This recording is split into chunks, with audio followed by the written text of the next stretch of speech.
তারা সবাই মিলে পরিকল্পনা করেছেন, যেরকমটা বোঝা যাচ্ছে যে এবার শুভেন্দু অধিকারীকে মজা বোঝাতে হবে, অর্থাৎ নব্য বিজেপিকে এবার মজা বোঝাতে হবে, তাদেরকে এবার টাইট করতে হবে।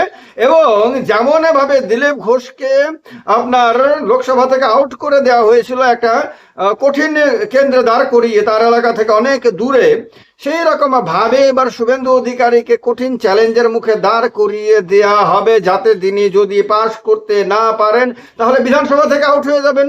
এবং দিল্লির বিজেপি নেতারা যারা শুভেন্দু অধিকারীর খুব প্রশংসা করতেন, এখন আর কিন্তু করেন না, আগে করতেন, এখন আর করেন টরেন না। কিন্তু এখন দেখা যাবে যে মোদির সভাতেও মোদি আর শুভেন্দু অধিকারীকে নিয়ে আর বড় বড় কথা আর বলছেন না, তো তারা এরপরে গুরুত্বহীন করে দেবেন।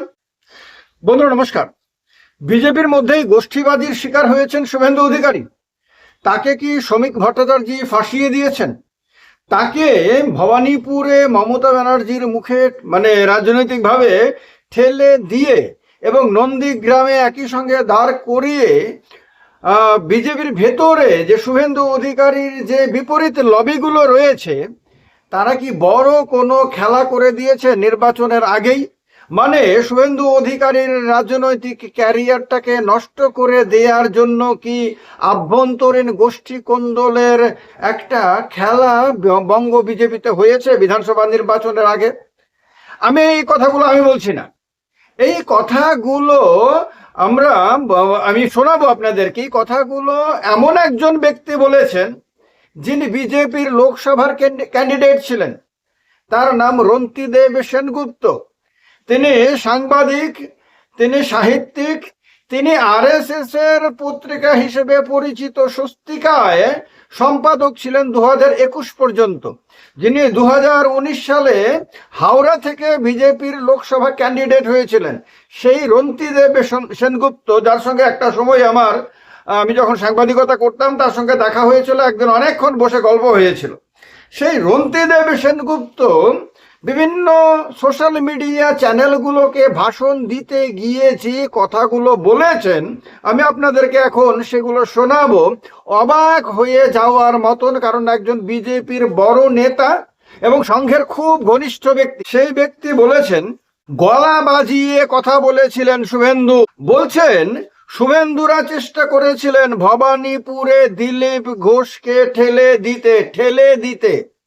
তার বিজেপিতে শুভেন্দু অধিকারী লবি এবারেও চেষ্টা করেছিল খড়গপুরে দাঁড় না করিয়ে দিলীপ ঘোষকে এনে মমতা ব্যানার্জির বিপরীতে দাঁড় করিয়ে গোহারা হারিয়ে রাজনীতি থেকে চিরবিদায় দিয়ে দিতে। এটা ওনার বক্তব্য থেকে পরিষ্কার হচ্ছে। উনি বলছেন দিলীপ ঘোষ দলের ভেতরে বলেছিলেন তাকে ভবানীপুরে প্রার্থী করা হলে তার পলিটিক্যাল ক্যারিয়ার শেষ হয়ে যাবে। যদি এমন করা হয় তাহলে তিনি দাঁড়াবো না বলেছিলেন এবং বসে যাব বলেছিলেন। তিনি এবার আর তাহলে ইলেকশনে দাঁড়াতেন না এবং তিনি ঘরে বসে যেতেন, তিনি কোনো কাজ টাজ করতেন না। রন্তিদেব সেনগুপ্তর বক্তব্য অনুসারে বলেছেন আসল খেলাটা খেলেছেন শ্রমিক ভট্টাচার্য। এই কথা রন্তিদেব সেনগুপ্তের লাইন। তিনি বলেছেন তিনি শুভেন্দুকে ভবানীপুরে প্রার্থী করার ব্যাপারে উঠে পড়ে লেগেছিলেন। বঙ্গ বিজেপির রাজ্য সভাপতি শ্রমিক ভট্টাচার্য উঠে পড়ে লেগেছিলেন শুভেন্দু অধিকারীকে ভবানীপুরে প্রার্থী করার জন্য। এটা কি কোনো স্বাভাবিক ঘটনা? এর পেছনে কি কোনো বিশেষ কোনো পরিকল্পনা নেই? এটা কি বোঝায় না যে দলের ভেতরেই এমন অবস্থা যে একটা গোষ্ঠী আরেকটা গোষ্ঠীকে কিভাবে ঠান্ডা করবে, কিভাবে জব্দ করবে, সেই লড়াইটাই তাদের কাছে প্রধান। কোথায় মমতা বন্দ্যোপাধ্যায়কে হারানো, অভিষেক ব্যানার্জিকে হারানো, তৃণমূল কংগ্রেসকে হারানো এবং ক্ষমতা দখল করা এক নম্বর লক্ষ্য হওয়ার কথা প্রধান বিরোধী দল হিসেবে, সেখানে দলের ভেতরে এক গোষ্ঠী চাইছে আর এক গোষ্ঠীর মাথাকে রাজনৈতিকভাবে অর্থহীন করে দেওয়া, মাথাটাকে রাজনৈতিকভাবে নামিয়ে দেয়া। এই অবস্থাতে রন্তিদা আরো বেশ কিছু গুরুত্বপূর্ণ কথা বলেছেন। ভবানীপুরে প্রার্থী হয়েছেন শুভেন্দু আর দিলীপ ঘোষ খড়গপুরে নিশ্চিন্ত আসন পেয়ে গেছেন। কারণ খড়গপুরে দিলীপ ঘোষ চেয়েছিলেন তার এটা পছন্দের জায়গা এবং তিনি মনে করেন সেখানে দাঁড়ালে তিনি জিতবেন। এমনকি তৃণমূলের তারাও মনে করেন যে খড়গপুরে দিলীপ ঘোষ নিশ্চিন্তে জিতবেন, তাকে বিধানসভায় আসা থেকে আটকানোর ক্ষমতা এই মুহূর্তে তৃণমূলের নেই, খড়গপুরে নেই। তো ভবানীপুর নিশ্চিন্ত আসন নয়, এটা শুভেন্দু ভালো করে জানে। রন্তিদা বলছেন, নন্দীগ্রামে পবিত্রকর দাঁড়ানোর পরে শুভেন্দুর কাছে সেটা আনসার্টেইন হয়ে গেছে। একদিকে আনসার্টেইনটিতে তিনি ভুগছেন ভবানীপুরে, আর একদিকে আনসার্টেইন হয়ে গেছে নন্দীগ্রাম আসনটি। মানে কার বক্তব্য? রন্তিদেব সেনগুপ্তের বক্তব্য। 4 তারিখ শুভেন্দুর হয়তো আম ছালা দুটোই যাবে, আম ছালা দুটোই যাবে শুভেন্দুর, তিনি বলছেন। এবং রাজনৈতিক ক্যারিয়ার শেষ হয়ে যাবে শুভেন্দুর।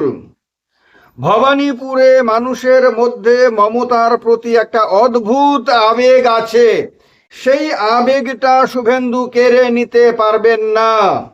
এবার তার মতে যে ইস্যু কি বাংলা, এবার তার মতে এসআইআরটা এবার বড় ইস্যু, তিনি বলে দিয়েছেন পরিষ্কারভাবে। এসআইআর ইস্যুতে নির্বাচনী যে বাতাসটা, এই বাতাসটা যেটা বিজেপির দিকে একটা সময় ছিল সেটা সরে গেছে নাকি বিজেপির দিক থেকে, সেটা সরে আবার তৃণমূলের দিকে আপনার চলে গেছে এসআইআর এর কারণে। কারণ এসআইআর এ তো ব্যাপক ভোগান্তি হয়েছে, রাজ্যের চতুর্দিকে মানুষকে লম্বা লম্বা লাইনে দাঁড়াতে হয়েছে, ঘন্টার পর ঘন্টা লাইনে দাঁড়াতে হয়েছে। তা সেই ব্যক্তিকে যার নাম ভোটার তালিকায় ছিল, সেই ব্যক্তিকে যার নাম অতীতে এসআইআর এ ছিল, সেই ব্যক্তিকে ও লজিক্যাল ডিসক্রিপেন্সির কথা বলে লাইনে দাঁড় করিয়ে দেয়া হয়েছে। অসুস্থ রুগী, মুমূর্ষু রুগী, বাড়িতে খুব বিতিকিচ্ছিরি কাণ্ড, সেই অবস্থাতে মানুষকে বেরিয়ে এসে কারো কাজকর্ম ফেলে দিয়ে কাউকে কাউকে আপনার স্যালাইন, নাকে স্যালাইন লাগানো অবস্থাতে এসে, নানান রকম অবস্থাতে এসে মানুষকে লাইনে দাঁড়াতে হয়েছে।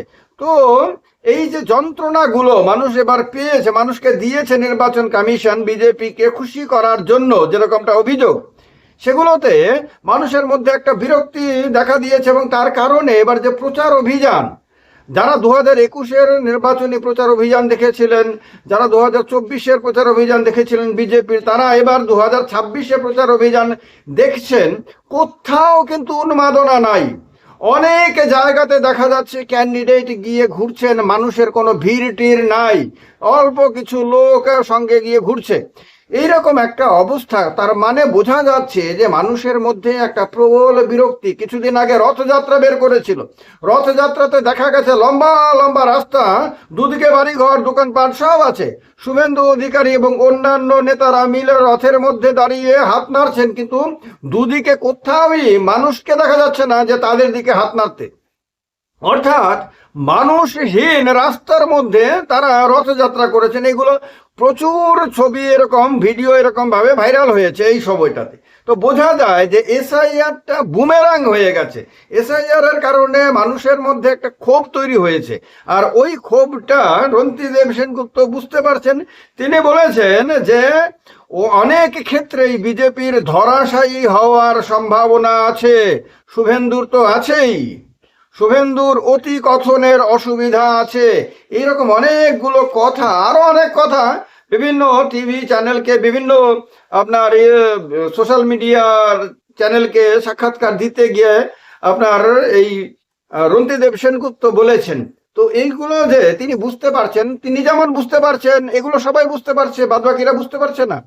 না হলে আপনার এই যে শুভেন্দু অধিকারী, তিনি বিরোধী দলনেতা, তাকে তো সেফ সিটে দাঁড় করানোর কথা, যেখানে দাঁড় করালে তিনি নিশ্চিতভাবে বিজয়ী হবেন। তাকে মানে ভীষণ লড়াই করতে হবে না, কঠিন লড়াইয়ের মুখে পড়তে হবে না। কারণ বিরোধী দলনেতাকে জিতিয়ে আনাটা দলের জন্য খুব গুরুত্বপূর্ণ, যাতে বিধানসভাতে তার উপস্থিতি যাতে আটকে না যায়, কারণ বিজেপির জন্য তিনি সারা বছর সরব থাকেন, সারা বছর গায়ে গতরে পরিশ্রম করেন, এক কোণা থেকে আর এক কোণা পর্যন্ত দৌড়ে বেড়ান, এ সমস্ত কিছু করেন। তার মতো এত দৌড়ঝাঁপ, শারীরিক কসরত শ্রমিক ভট্টাচার্য করেন না, সুকান্ত মজুমদার করেন না, আগে দিলীপ ঘোষ করতেন, এখন আর করেন টরেন না। তো এইরকম অবস্থাতে শুভেন্দু অধিকারীকে দুটো আসনে দাঁড় করানো, তার মধ্যে আপনার ভবানীপুরে দাঁড় করানো, এটা দলের ভেতরে একটা বড় ধরনের পরিকল্পনা। এটা তার বিপক্ষ যে লবিগুলো রয়েছে, সেই লবিগুলো মানে আদি বিজেপি আর নব্য বিজেপির লড়াই, আরো পরিষ্কারভাবে বলতে গেলে। অর্থাৎ শুভেন্দু অধিকারী হলেন নব্য বিজেপি, শ্রমিক ভট্টাচার্য, দিলীপ ঘোষ, সুকান্ত মজুমদার এরা হলেন আদি বিজেপি। তো আদি বিজেপি এতদিন ধরে খুব মানে বাজে অবস্থাতে ছিল, ব্যাকফুটে ছিল। শুভেন্দু অধিকারী এমনভাবে বিজেপির দখল নিয়ে নিয়েছিলেন যে তার সামনে বাকিরা অসহায় ফিল করছিলেন। এবারে যখন তারা সুযোগ পেলেন যে শ্রমিক ভট্টাচার্যের হাতে এবারে রাজ্য সভাপতির পদ আছে, দিলীপ ঘোষকে অমিত শাহ আবার ডেকে এনে বলে দিয়েছেন ময়দানে নামুন, সুকান্ত মজুমদারও এখনো আছেন ময়দানে, এইরকম অবস্থাতে আর বিজেপির মধ্যে তো এটা খুব স্বাভাবিক যে যতদিন কাজে লাগবে ততদিন কাজে লাগাও, ততদিন ইউজ করো, তার কাছ থেকে যতটুকু সম্ভব পরিষেবা নিয়ে আর নিয়ে নাও। পরিষেবা নিয়ে যখন শেষ হয়ে যাবে, যখন বোঝা যাবে যে তাকে দিয়ে আর ততটা কাজ হবে না বা তার জায়গাতে অন্য কেউ আরো অন্য কিছু দিতে পারবে, তখন তাকে সরিয়ে দাও।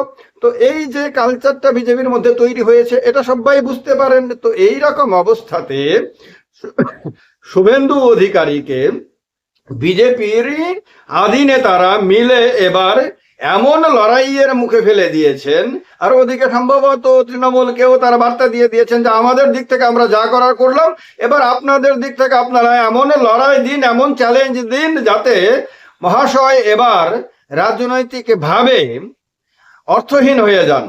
তার কারণেই আপনারা দেখবেন তৃণমূল কংগ্রেস হঠাৎ করে পবিত্র করকে এনে নিয়ে আপনার নন্দীগ্রামে দাঁড় করিয়ে দিলেন।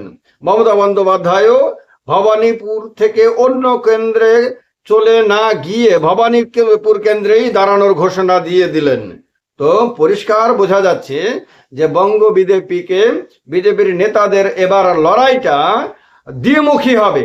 একটা লড়াই হবে তৃণমূল কংগ্রেসের বিরুদ্ধে, আর একটা লবি হবে দলের মধ্যে বিপরীত লবির বিরুদ্ধে, মানে গোষ্ঠী কোন্দল বা আভ্যন্তরীণ কোন্দল বা অন্তর্দলীয় কোন্দল। এইটাও বিজেপির নেতারা একই সঙ্গে সমান তালে লড়বেন। শুভেন্দু অধিকারীকে যারা এই কঠিন চ্যালেঞ্জের মধ্যে ফেলে দিয়েছেন, শুভেন্দু অধিকারী কি তাদের ব্যাপারে কিছু ভাববেন না? তারা যেখানে যেখানে যে দাঁড়িয়েছে সেখানে সেখানে কি শুভেন্দু অধিকারী কোনো খেলা করার চেষ্টা করবেন না? তিনিও তো পাক্কা খেলোয়াড়, দীর্ঘদিন ধরে রাজনীতি করে আসছেন। তো তার কারণে এবার নির্বাচনী লড়াই একটা বিশেষ মাত্রা পেয়ে গেছে বিজেপির আভ্যন্তরীণ অবস্থার কারণে। Very important, very interesting. তার কারণে মতামত জানাতে একদম ভুল করবেন না। ভিডিওটা লাইক করতে ভুল করবেন না, শেয়ার করতেও ভুল করবেন না। সঙ্গে থাকবেন সাবস্ক্রাইব করে। এভাবেই কথা হবে, আরো অনেক ব্যতিক্রমী বিষয় নিয়ে আলোচনা হবে। জয় হিন্দ, বন্দে মাতরম।